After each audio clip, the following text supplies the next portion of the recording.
নিম্ন প্ৰাথমিকৰ পৰা মহাবিদ্যালয় পৰ্যায়লৈকে লগতে 2013 চন আৰু 2021 চনত বঞ্চিত তথা সকলো শিক্ষাগুৰু কৰ্মচাৰীক মই মোৰ আন্তৰিক শ্ৰদ্ধা আৰু সংগ্ৰামী অভিনন্দন যাচিলোঁ। তথা শিক্ষাগুৰুসকল, আমি ইতিমধ্যে বহু বেয়া খবৰে আমাৰ মন আৰু মগজুক ভাৰাক্ৰান্ত কৰি পেলাইছে। আমি যিমান আশা কৰিছিলোঁ, সপোন দেখিছিলোঁ, আজি সকলোবিলাক ধূলিসাৎ হৈ গৈছিল। তেনে এক মুহূৰ্ততে আজি এটা ND24ত আমি এটা খবৰ শুনিবলৈ পালোঁ যে খবৰটো এনেকুৱা ধৰণৰ যে BTADত অসম চৰকাৰে যিখিনি বড়ো মাধ্যমৰ শিক্ষানুষ্ঠান, সেই শিক্ষানুষ্ঠানখিনিক প্ৰাদেশিকৰণৰ আওতালৈ আনিব, প্ৰাদেশিকৰণ কৰিব। প্ৰয়োজন বোধে 2017-18 চনৰ যিখন পদ প্ৰাদেশিকৰণ আইন, এই আইনখন সংশোধন কৰি হ'লেও কেৱল মাত্ৰ বড়ো মাধ্যমৰ শিক্ষানুষ্ঠানখিনিকহে প্ৰাদেশিকৰণ কৰিব। এতিয়া আমাৰ কথা হ'ল যে BTADখন কোনো কাৰণতে আমি BTADৰ মানুহখিনিক বা BTADৰ চৰকাৰী শিক্ষাগুৰুসকলক বেয়া পায় বা তেওঁলোকৰ প্ৰাদেশিকৰণটো হ'ব নালাগে বুলি ভাবি এই কথাখিনি কিন্তু আমি কোৱা নাই। মই তেওঁলোকক প্ৰথমতে সাহায্য কৰি তেওঁলোকৰ ওচৰত ক্ষমা বিচাৰিছোঁ যে আপোনালোকে অন্ততঃ BTADৰ যিখিনি আমাৰ চৰকাৰী শিক্ষাগুৰু আছে, আপোনালোকে এই কথাখিনিক মানে নেগেটিভ চেঞ্চত নল'ব। আমাৰ কথা হ'ল আমি অসমৰ মানুহ। এই অসম ৰাজ্যখনৰ ভিতৰতে BTAD এটা অট'নমাছ কাউন্সিল মাত্ৰ। এই অট'নমাছ কাউন্সিলৰ লগত অট'নমাছ কাউন্সিলৰ চৰকাৰ, বড়ো ষ্টুডেণ্ট ইউনিয়ন, সাহিত্য সভা, এওঁলোকৰ লগত 2020 চনতে অসম চৰকাৰ আৰু কেন্দ্ৰীয় চৰকাৰে এখন চুক্তি কৰিছিল। এই চুক্তিৰ 6 নম্বৰ দফা মতে যে তেওঁলোকৰ বড়ো মাধ্যমৰ চুক্তিখনত লিখা আছিল যে BTADত থকা সকলোবিলাক শিক্ষানুষ্ঠানতে তেওঁলোকে প্ৰাদেশিকৰণ কৰিব লাগিব।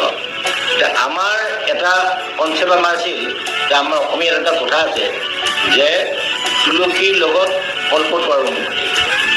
আমি বিচাৰিছিলোঁ যে বড়ো মাধ্যমৰে হওক বা অসমীয়া মাধ্যমৰে হওক, বঙালী মাধ্যমৰে হওক, 2017 চনৰ যিখন পদ প্ৰাদেশিকৰণ আইন, এই আইনখন যিকোনো প্ৰকাৰে সংশোধনৰ ব্যৱস্থা হ'ব লাগে। সেয়া অকল BTADৰ কাৰণে বা অকল বড়ো মাধ্যমৰ শিক্ষানুষ্ঠানৰ কাৰণে নহয়, সমগ্ৰ অসমৰ যিমানবিলাক এনচাৰ স্কুল আছে বা যিমানবিলাক বঞ্চিত হৈ শিক্ষক কৰ্মচাৰী আছে, এই সকলোৰে বাবে শেষবাৰৰ বাবে এই আইনখন এই শিক্ষকসকলক আত্মহত্যা কৰিবলৈ বাধ্য কৰা শিক্ষকসকলক বিনা বেতনে ৰিটায়াৰ্ড হৈ জীৱনটো অথলে মানে যোৱা বা গোটেই জীৱনটো অসাৰ হৈ যোৱা বা আমাৰ জীৱনবিলাক নিষ্ফল কৰা, আমাৰ পৰিয়ালবিলাক ধ্বংস কৰা যিখন আইন, এই আইনখন যিকোনো প্ৰকাৰে সংশোধন কৰি আমাৰ অৱশিষ্ট যিখিনি শিক্ষানুষ্ঠান, এই সমগ্ৰ অসমৰ, মই অকল BTADৰ কথা ক'ব নাযাওঁ বা BTADৰ বাহিৰৰ বুলি ক'ব নাযাওঁ, এই সমগ্ৰ অসমৰ যিমানবিলাক মানে শিক্ষানুষ্ঠান আছে, এই সকলোবিলাক শিক্ষানুষ্ঠানক প্ৰাদেশিকৰণ কৰিব লাগিব এই চৰকাৰে।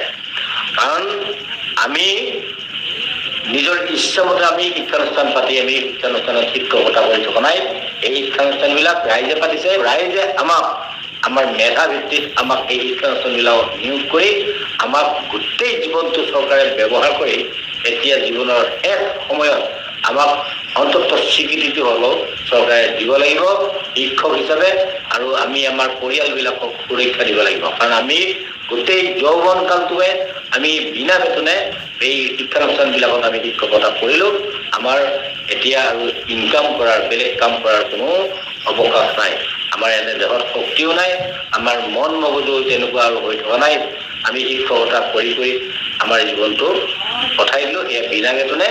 গতিকে আমাৰ কথা হ'ল যে BTADৰ কাৰণে যদি আইন সংশোধন কৰিব পাৰে, সমগ্ৰ অসমৰ কাৰণে আইন সংশোধন কৰিব লাগিব। এই আইনখন কাৰো জন্ম পত্ৰিকা নহয়, এই আইনখন কোনো সংবিধান নহয়, আৰু ভাৰতৰ সংবিধানো বহুবাৰ সহজ